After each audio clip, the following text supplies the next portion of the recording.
Seorang remaja berusia 17 tahun di Texas, Amerika Serikat harus dirawat 10 hari di rumah sakit menggunakan alat yang menopang fungsi paru-parunya. Hal ini disebabkan oleh rokok elektrik atau biasa disebut dengan vape. Pada awalnya, Triston terbangun dari tidurnya dan kemudian muntah-muntah pada suatu pagi di bulan lalu. Ia juga mengalami penurunan berat badan drastis yang tidak jelas penyebabnya, demam, dan kemudian kelelahan. Remaja tersebut kemudian dilarikan ke rumah sakit. Pada awalnya dokter mengira kondisinya mirip dengan pneumonia. Namun setelah melakukan CT scan, ternyata hasilnya negatif. Kondisi Triston semakin memburuk, paru-parunya gagal berfungsi secara mendadak. Remaja itu pun harus diintubasi atau dimasukkan tabung endotrakeal melalui mulut atau hidungnya untuk menghubungkan udara luar dengan kedua paru-parunya agar paru-parunya tetap bisa berfungsi dengan baik.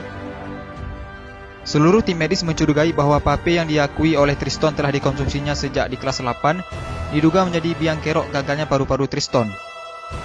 Kami tidak tahu secara pasti apa yang dilakukan oleh Triston, namun ada laporan literatur tentang pneumonitis, hipersensitivitas akibat vaping, kata dokter yang menangani Triston, yaitu Dr. Suzanne Whitworth, dikutip dari Daily Mail.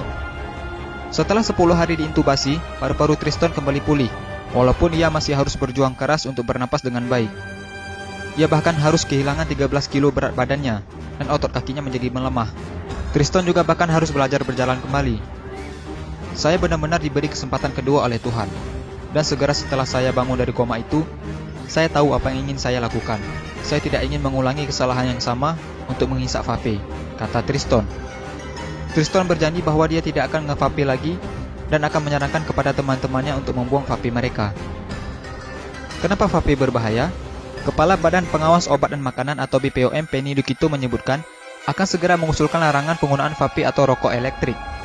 Hal ini bisa diwujudkan salah satunya melalui revisi PP nomor 109 tahun 2012.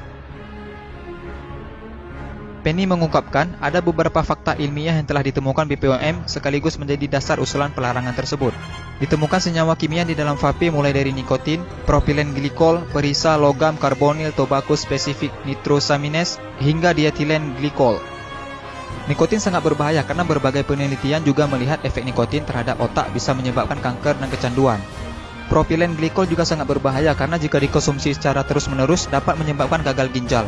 Menurut laporan yang dipublikasikan dalam jurnal Investigate Medicine High Impact Case Reports tahun 2015. Memang vape tidak langsung memberikan dampak buruk bagi kesehatan.